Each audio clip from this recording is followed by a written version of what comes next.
All right, let's talk about aircraft ownership and maintenance. Some of this stuff actually, oddly enough, is on the test.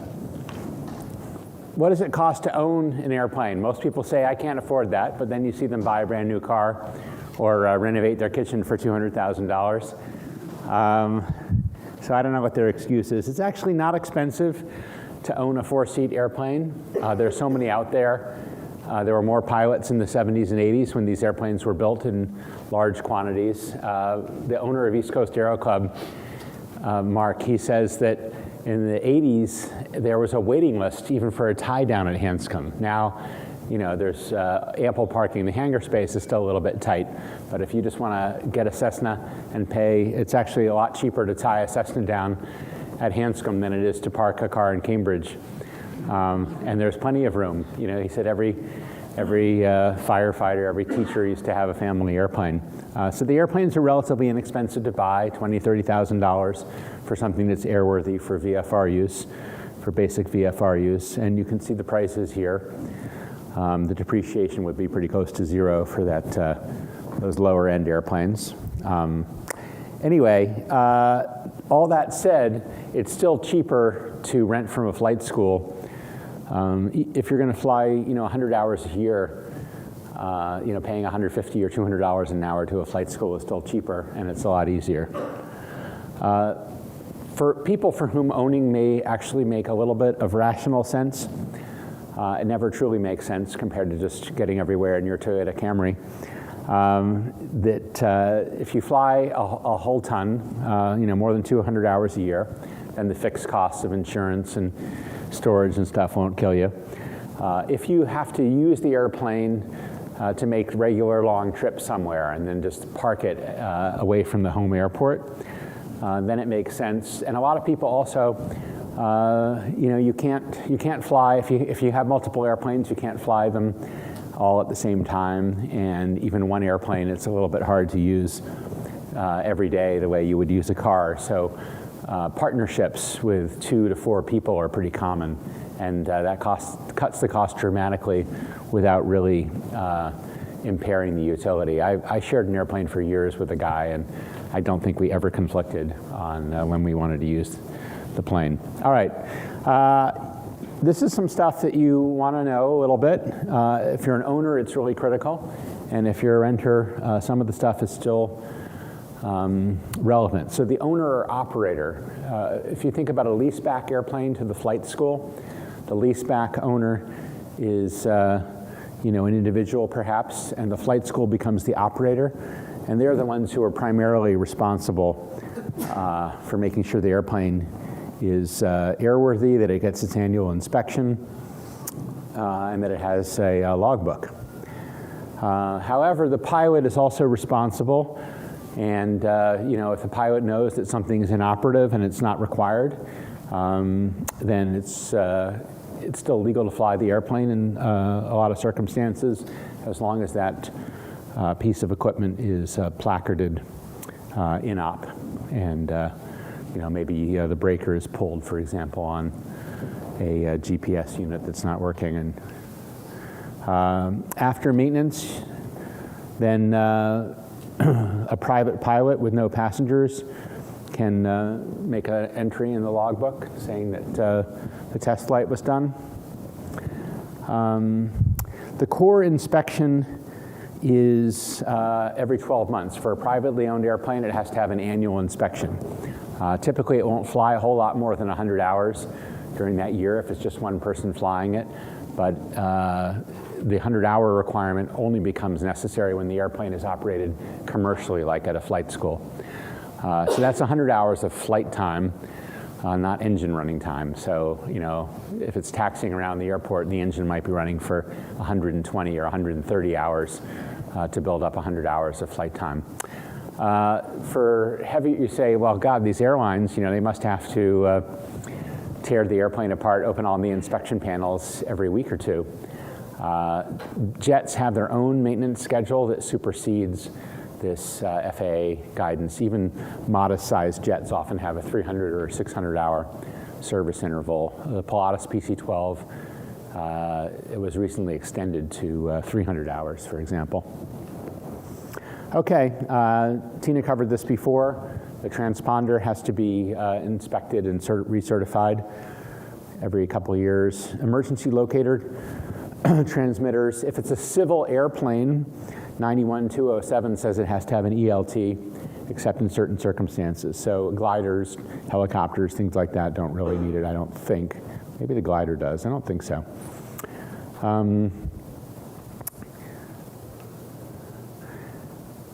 So the FAA's, really wants to ensure that every aircraft that's flying around in the US has a comprehensive logbook going back to the birth of the aircraft, the birth of the propeller, and the birth of the engine. Engines, when they get remanufactured by somebody like Lycoming or Continental, they get a zero-time logbook. So that logbook might only go back, 4 or 5 years, but the logbook for the airframe should go back to when it was made. If an airplane, if the logbook ever gets lost, the airplane is significantly devalued because stuff has to be reconstructed and you can never really be sure what's happened to it. Okay, there are airworthiness directives that legally have to be applied to aircraft. If the manufacturer issues a service bulletin, you don't have to do that, especially if you're not operating the airplane, commercially, like as an airline or charter. But airworthiness directives are mandatory. So let's see if I can think of an example. I think there were some Cessna seats that were sliding back. So people were trying to fly their Cessna and the seat wasn't really locked into position. So that's the kind of thing where an airworthiness directive would be negotiated between Cessna and the FAA, and it would be issued, and they might say, within the next 10 flight hours, you have to go and get new seat rails for your Cessna to make sure that it doesn't slide back inadvertently. If there's a plane, if there's something really serious, they may issue an emergency airworthiness directive and say everything's grounded until you apply this fix or change. Here's just an example, actually. What did we find here? This was for Cirrus's.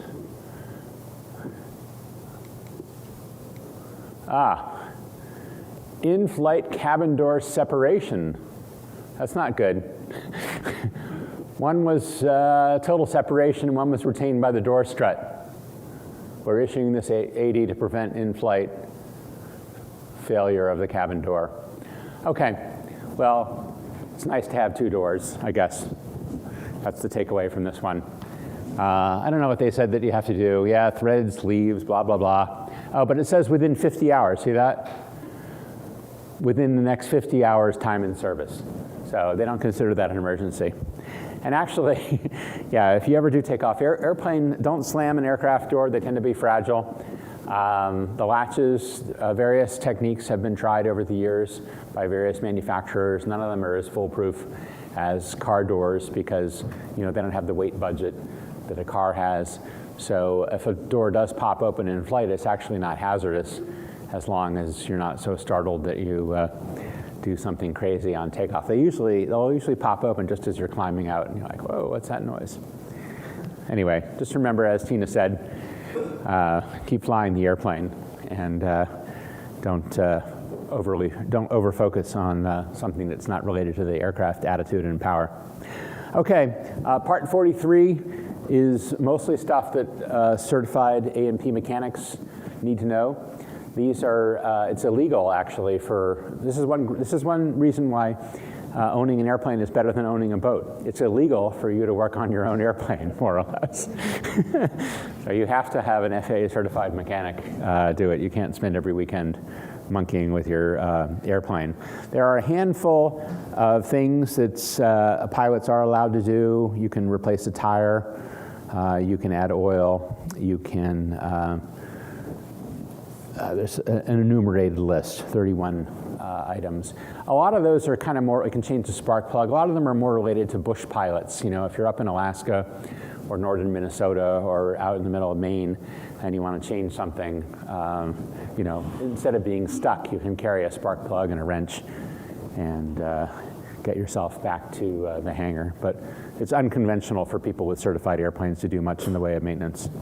One exception is owner-assisted annuals. Some people who are very mechanically inclined like to work with an A&P and help out. So, yeah, if you do this stuff, you have to sign it off by making a logbook entry with your certificate number and what kind of certificate. So you can't, if you change the oil, you still have to log it even though you're not a mechanic. You just say, I'm a pilot, and here's my pilot certificate number.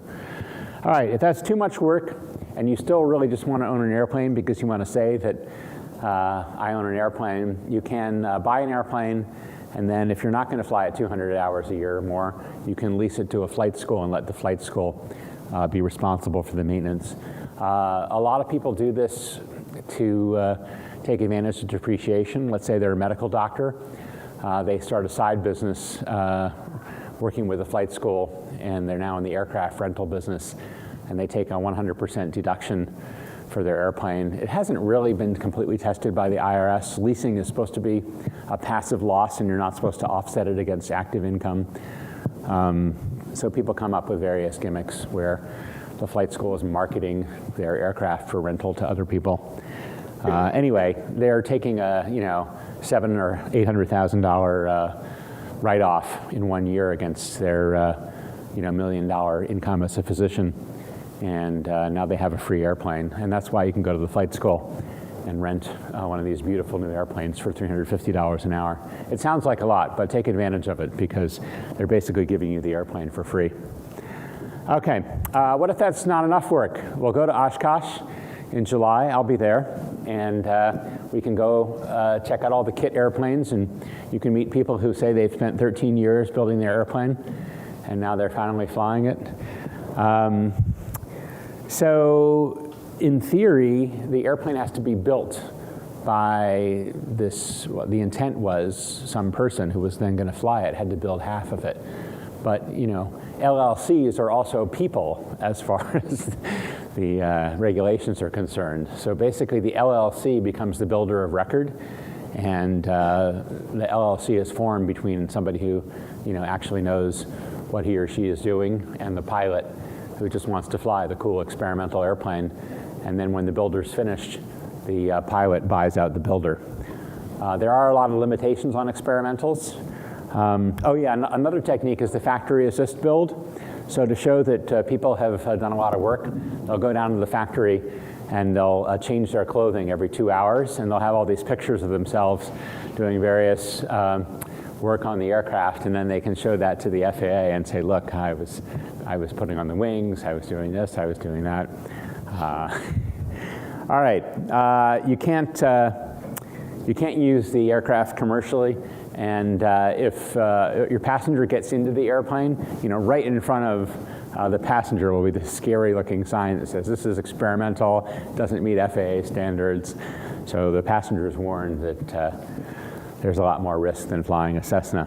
So you might say, well, why is it riskier than a Cessna or a Cirrus? And I talked to Alan Klapmeyer about this, one of the founders of Cirrus. I said, how come these experimentals have so much better numbers for payload or speed than certified planes like the Cirrus? So part of it is that they're relieved of a lot of the forgivingness requirements of certified airplanes. So they're a little bit trickier to handle. You might have a higher stall speed. They're just not as idiot-proofed and as stable as a Cessna, Piper, or Cirrus. The other issue is that they don't have as much redundant structure. With an experimental, you're allowed to assume that the construction process was perfect, that there were no defects, that there were no missing screws, that nobody dropped a tool and damaged part of the structure during construction. With a certified airplane, you have to show to the FAA that even if all kinds of bad stuff goes on during manufacturing, and then the airplane's buttoned up so that those parts can't really be inspected afterwards, it still meets all of the structural requirements. That's why you see these crazy YouTube videos of wings being tested. You know, the transport category aircraft are only supposed to be certified to 2.5 Gs, and the wings don't break until they put 9 Gs on them. Partly they're over designing, you know, because it's good engineering practice, but also because they have to over design to some extent because it has to do 2.5 Gs even if a lot of mistakes were made during the manufacturing. So so experimentals, there's not really a free lunch. It's not like they're better than a Cessna or a Piper. They're subject to kind of different rules, and the one element where, you know, they are arguably better is that with composites, you're allowed to, it becomes practical to make arbitrary shapes. You know, if you're fabricating sheet metal, there's a limit to how exotic you can get at a reasonable price, whereas planes like the Cirrus and then some of these experimentals, you know, you can have a nice smooth skin and you can make any shape you want. It's closer to an ideal airfoil. But otherwise, there's no free lunch. If it has better payload, that's because they took out all the redundant structure that makes a certified airplane a little safer. All right, renter pilots are still responsible to some extent for this stuff. You got to make sure the aircraft is airworthy. You can't pin it all on the flight school. If you see something hanging loose or there's no oil in it, then you know, it's your responsibility to call the mechanic over to resecure the panel or put some oil in. You want to make sure that the airplane has you know, airworthiness certificate. The registration used to last forever. Now it expires every 3 years. So I guess if you're at a brand new flight school and you don't know everybody there, it's worth at least paying some attention to the registration. The AFM, POH, or owner's manual, if you want to be colloquial about it, that has to be on board the aircraft. Usually the weight and balance is not a separate thing. It's just inside the POH. And you also have to report accidents. We'll talk about that more in the seaplane lecture. Seaplane, sloppiness in the seaplane tends to be more likely to lead to an accident. All right, so you are responsible for the operation of the aircraft, and with responsibility comes the authority and ability to deviate from the rules in an emergency. You can just say, you know, Cirrus 707 Whiskey Tango, emergency, landing, you know, at this nearby Air Force base, and they can't really bust you for that. If later they come and say, well, you know, we want to know why you landed at the Air Force base, then you have to, you know, respond with, you know, what led you to want to do that. But if they don't request you to do that, then there's no need. So basically, you can just read the slide, but yeah, abort the mission if you see something broken during the pre-flight. All right, here's a standard airworthiness certificate there on the bottom right. When was it issued? 1995. So I think that's when the airplane was built. The airworthiness certificate should tell you, you know, when the manufacturing process terminated. Start shopping. So if you look at controller.com, that's where your higher end aircraft are. Trade a Plane is that big yellow book that some of you guys may have seen at flight schools. Barnstormers.com is the home built center. Before we take questions, I'll just close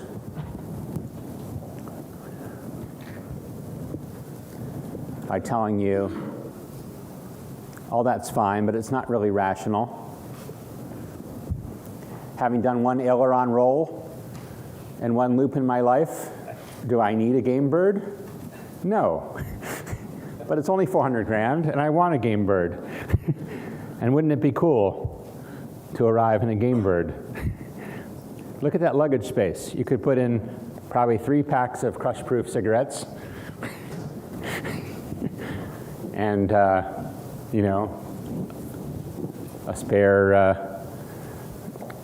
pair of socks like Charles Lindbergh used to travel with. So anyway, yeah, that ownership stuff, it's never a rational decision to buy an aircraft, but unless you're planning on dying rich, Why not? Actually, Jet Aviva has this thing. They say their whole tagline for this airplane brokerage is, life is short, fly a jet. Does anyone have any exciting questions about maintenance and your responsibilities as a pilot?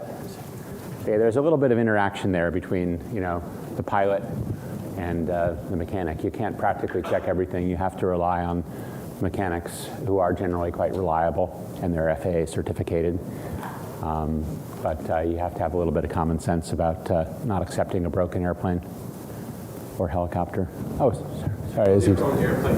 How long / what does the process of airworthiness certification look like? If you build your own airplane? My friend Christian can answer that. There may be a YouTube video, but anyway, I think the FAA is supposed to inspect at 1 or 2 points during the construction. I'm not 100% sure about that, but I think that they may come in.